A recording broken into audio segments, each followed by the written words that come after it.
കോഴിക്കോട് പട്ടികജാതി വികസന വകുപ്പിന്റെ മോഡൽ റെസിഡൻഷ്യൽ സ്കൂളിന് മരുതോങ്കര പഞ്ചായത്തിലെ കോതോട്ട് പട്ടികജാതി പിന്നോക്ക സമുദായ ക്ഷേമ ടൂറിസം മന്ത്രി AP അനിൽകുമാർ ശിലാസ്ഥാപനം നിർവഹിച്ചു. കോഴിക്കോട് ജില്ലയുടെ ചിരകാല സ്വപ്നവും പട്ടിക പിന്നോക്ക വിഭാഗക്കാരുടെ വികസനത്തിലെ പുതിയൊരു നാഴികക്കല്ലുമായ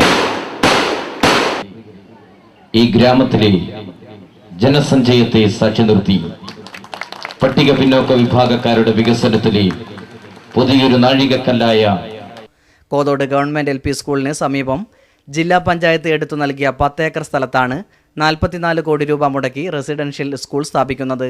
2 വർഷത്തിനുള്ളിൽ തന്നെ സ്കൂളിന്റെ പ്രവൃത്തി പൂർത്തീകരിക്കുമെന്ന് മന്ത്രി പറഞ്ഞു.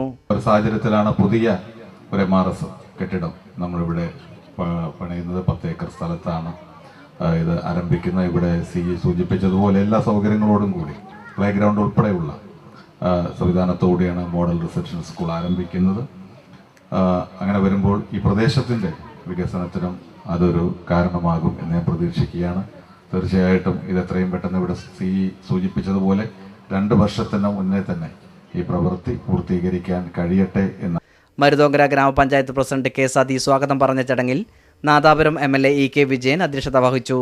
PWD ചീഫ് എഞ്ചിനീയർ പൊന്നമ്മ, ജില്ലാ panchayat president Babu Parassery, Kunnummal block panchayat president K. Sajith, മുൻ കോഴിക്കോട് ജില്ലാ panchayat president KP Kunhammadkutty master, Sujatha Manakkal, CP Baburaj തുടങ്ങിയവർ സംസാരിച്ചു. ശിലാസ്ഥാപനത്തിന്റെ ഭാഗമായി അമ്പലക്കാവിൽ നിന്നും കോതോട്ടേക്ക് നടന്ന സാംസ്കാരിക ഘോഷയാത്രയ്ക്ക് MLA E. K. വിജയൻ നേതൃത്വം നൽകി.